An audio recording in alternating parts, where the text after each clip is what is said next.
ये आकाशवाणी रायपुर है। प्रादेशिक समाचार बुलेटिन के साथ मैं सुषमा श्रीवास।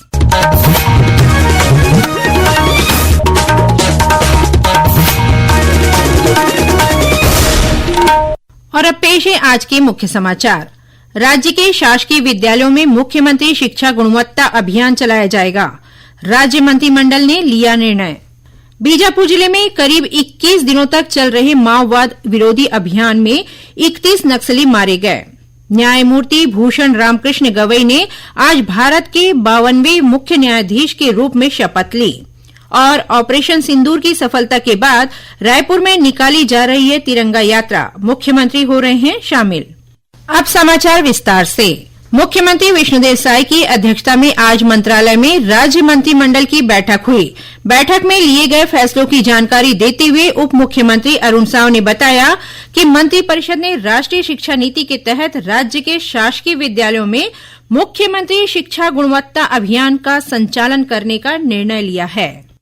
अब मुख्यमंत्री शिक्षा गुणवत्ता अभियान का संचालन करेंगे। इसके माध्यम से शिक्षा की गुणवत्ता सुधारने, पालक शिक्षक सहभागिता बढ़ाने और शैक्षणिक उपलब्धियों को उन्नत करने के लिए कई महत्वपूर्ण बिंदुओं पर फोकस किया जाएगा। अभियान के तहत विद्यालयों का सामाजिक अंकेक्षण कर गुणवत्ता के आधार पर ग्रेडिंग की जाएगी। श्री साव ने बताया कि मंत्रिपरिषद ने साहित्य और कला के क्षेत्र में कलाकारों और साहित्यकारों को दी जाने वाली मासिक वित्तीय सहायता पेंशन को 2,000 रूपये से बढ़ाकर 5,000 रूपये प्रति माह करने का भी निर्णय लिया है। वहीं औद्योगिक विकास को बढ़ावा देने के उद्देश्य से छत्तीसगढ़ औद्योगिक भूमि और भवन प्रबंधन नियम में संशोधन के प्रस्ताव का अनुमोदन किया गया। छत्तीसगढ़ औद्योगिक भूमि एवं भवन प्रबंधन नियम 2015 में संशोधन करने का निर्णय किया। इसके माध्यम से अब औद्योगिक क्षेत्रों, लैंड बैंक तथा अन्य भूमि खंडों के आवंटन की प्रक्रिया में और अधिक स्पष्टता और पारदर्शिता आएगी। मंत्रिपरिषद ने राज्य में उद्योगों को बढ़ावा देने और निवेश को प्रोत्साहित करने के लिए औद्योगिक विकास नीति में कई महत्वपूर्ण संशोधनों को भी मंजूरी दी गई है। नई नीति के तहत जिन कंपनियों में छत्तीसगढ़ के लोगों को नौकरी मिलेगी, उन्हें सरकार की तरफ से अनुदान मिलेगा। वहीं अब प्रदेश में हाइड्रोपोनिक और एरोपोनिक जैसी आधुनिक खेती हो पाएगी। इससे किसानों को नई तकनीक जैसे ऑटोमेशन और इंटरनेट ऑफ थिंग्स का फायदा मिलेगा। इसके अलावा युवाओं के लिए ट्रेनिंग और खेल की सुविधाएं, गुणवत्तापूर्ण विश्वविद्यालयों की स्थापना को प्रोत्साहन, ऑटोमोबाइल रिपेयरिंग और सर्विस सेंटर को सभी विकासखंड समूहों में मान्यता और पर्यटन तथा होटल व्यवसाय को भी बढ़ावा मिलेगा। छत्तीसगढ़ में तेलंगाना सीमा पर चलाए गए माओवाद विरोधी अभियान में 16 महिला माओवादी सहित कुल 31 माओवादी मारे गए हैं। आज बीजापुर में हुई एक पत्रकार वार्ता में केंद्रीय रिजर्व पुलिस बल सीआरपीएफ के महानिदेशक ज्ञानेन्द्र प्रताप सिंह, छत्तीसगढ़ के पुलिस महानिदेशक अरुण देव गौतम और बीजापुर के पुलिस अधीक्षक जितेंद्र कुमार यादव ने बताया कि यह अभियान करीब 21 दिनों तक बीजापुर जिले में तेलंगाना सीमा पर स्थित कर्रे गुट्टा पहाड़ी पर चलाया गया। बीजापुर के एसपी जितेंद्र कुमार यादव ने बताया कि इस वर्ष 21 अप्रैल से 11 मई तक चले इस ऑपरेशन के दौरान कुल 21 मुठभेड़ें हुई। इस दौरान self loading rifle, SLR, semi automatic हथियारों सहित कुल 35 हथियार और 450 आईईडी बरामद की गई। 21/4/2025 से 11/5/2025 तक कुल 21 मुठभेड़ों में 16 वर्दीधारी महिला माओवादी समेत कुल 31 वर्दीधारी माओवादियों के शव और 35 हरे हथियार बरामद किए गए हैं। अब तक 28 माओवादियों की शिनाख्त हो चुकी है, जिन पर कुल 1,72,00,000 रुपए के इनाम घोषित था। इसके साथ ही अभियान में कुल 214 माओवादी ठिकानों और बंकरों को नष्ट किया गया है। माओवादी ठिकानों एवं बंकरों की तलाशी के दौरान कुल 450 नग आईडी, 818 नग BGL shells, 899 bundle Cordtex, detonator एवं भारी मात्रा में विस्फोटक सामग्री बरामद हुआ है। छत्तीसगढ़ के डीजीपी अरुण देव गौतम ने बताया कि यह पूरा अभियान केंद्र और राज्य के बलों ने समन्वय के साथ चलाया। करेगोटालो हिल पर नक्सल विरोधी अभियान के लिए सीआरपीएफ, एसटीएफ एवं डीआरजी की संयुक्त टीमें बनाई गई। उनको कार्य क्षेत्र के बारे में विस्तृत ब्रीफिंग की गई और अप्रैल 21 को सुरक्षा बलों को ऑपरेशनल एरिया में इंडक्ट किया गया। अभियान के संचालन और सुपरविजन के लिए जिला, रेंज एवं मुख्यालय स्तर पर बीजापुर, जगदलपुर और रायपुर में सतत मॉनिटरिंग के लिए संयुक्त कंट्रोल रूम स्थापित किए गए। इस कंट्रोल रूम के द्वारा अभियान को निरंतर दिशा निर्देश दिए गए, जिसके फलस्वरूप सुरक्षा बल माओवादियों के कई हाइडआउट्स को ध्वस्त करने में सफल रहे। सीआरपीएफ के डीजी ज्ञानेन्द्र प्रताप सिंह ने बताया कि मार्च 2026 तक देश को नक्सल मुक्त बनाने के सरकार के संकल्प को पूरा करने के लिए केंद्रीय सुरक्षा बल राज्यों की पुलिस के साथ मिलकर लगातार माओवाद विरोधी अभियान चला रहे हैं। न्यायमूर्ति भूषण रामकृष्ण गवई ने आज भारत के 52वें मुख्य न्यायाधीश के रूप में शपथ ली। राष्ट्रपति द्रौपदी मुर्मू ने आज सुबह राष्ट्रपति भवन में एक विशेष समारोह में न्यायमूर्ति गवई को पद और गोपनीयता की शपथ दिलाई।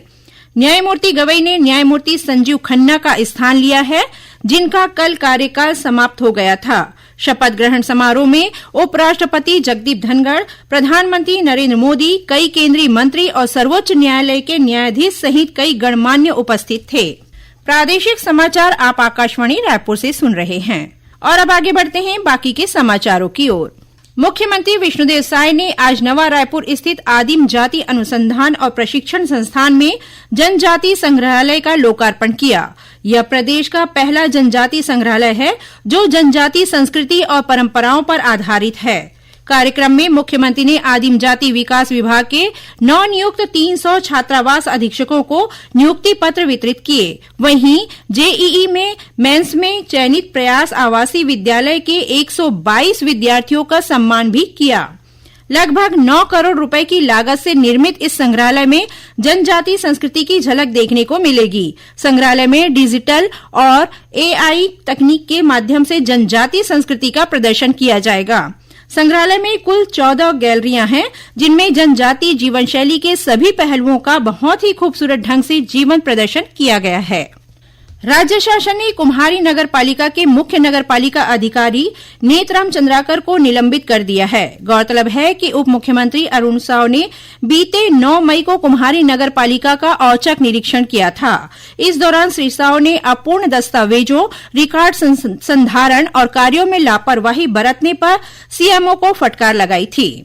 ऑपरेशन सिंदूर की सफलता के बाद सर्वधर्म समाज द्वारा आज राजधानी रायपुर में तिरंगा यात्रा निकाली गई। यह यात्रा आज शाम रायपुर के तेलीबांधा तालाब स्थित मरीन ड्राइव से शुरू होकर नगर घड़ी चौक पहुंची। इस यात्रा में मुख्यमंत्री विष्णुदेव साय, उप मुख्यमंत्री अरुण साव, केंद्रीय राज्य मंत्री तोखन साहू, रायपुर सांसद बृजमोहन अग्रवाल, भाजपा के प्रदेश अध्यक्ष किरण सिंह देव सहित भाजपा के अनेक पदाधिकारी और विधायक तथा गणमान्य नागरिक शामिल हुए। छत्तीसगढ़ उच्च न्यायालय की डिवीजन बेंच ने बिलासपुर के जिला सहकारी केंद्रीय बैंक के सेवा से बर्खास्त किए गए 110 कर्मचारियों के बहाली के सिंगल बेंच के फैसले को रद्द कर दिया है। सिंगल बेंच के फैसले को जिला सहकारी केंद्रीय बैंक के सीईओ और बिलासपुर कलेक्टर ने चुनौती देते हुए डिवीजन बेंच में याचिका दायर की थी।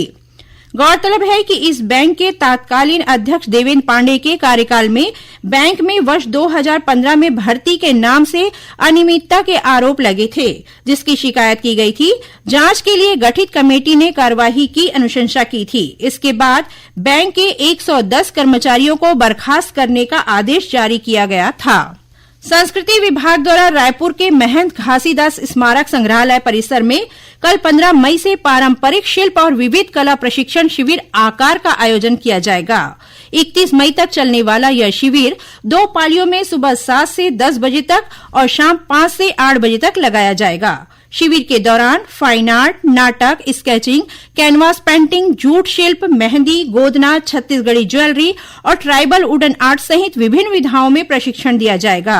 आकाश शिविर में शामिल होने के लिए प्रशिक्षण शुल्क 200 रुपए रखा गया है, जिसके लिए रजिस्ट्रेशन ऑनलाइन और ऑफलाइन दोनों तरह से कराया जा सकता है। धमतरी के पावर हाउस स्थित एक ज्वेलर्स दुकान में बीती रात लूट की नीयत से पहुंचे 2 नकाबपोश हमलावरों ने ज्वेलर संचालक और उनकी बेटी पर गोली चला दी। इस हमले में दोनों घायल हो गए हैं। घटना के बाद ज्वेलर्स दुकान के बाहर लोगों की भीड़ लग गई। वहीं हमलावर फरार हो गए। सूचना मिलने के बाद पुलिस मौके पर पहुंची। सीसीटीवी फुटेज के आधार पर पुलिस ने आरोपियों की तलाश शुरू कर दी है। केंद्र सरकार ने 23 सितंबर को आधिकारिक रूप से आयुर्वेद दिवस घोषित किया है। आयुष मंत्रालय ने बताया कि गजट अधिसूचना के जरिए यह बदलाव अधिसूचित कर दिया गया है। पहले आयुर्वेद दिवस धनतेरस के दिन मनाया जाता था। आयुष मंत्रालय ने नागरिकों, स्वास्थ्यकर्मियों, शिक्षण संस्थानों और अंतर्राष्ट्रीय प्रतिभागियों से नई तिथि अपनाने और प्रत्येक वर्ष 23 सितंबर को आयुर्वेद दिवस आयोजनों में सक्रियता से भाग लेने का आग्रह किया है। अंत में मुख्य समाचार एक बार फिर। राज्य के शासकीय विद्यालयों में मुख्यमंत्री शिक्षा गुणवत्ता अभियान चलाया जाएगा। राज्य मंत्रिमंडल ने लिया निर्णय।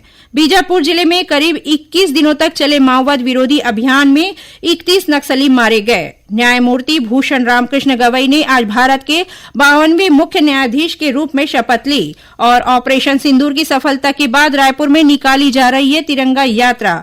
मुख्यमंत्री हो रहे हैं शामिल। इसी के साथ प्रादेशिक समाचार बुलेटिन समाप्त हुआ। नमस्कार।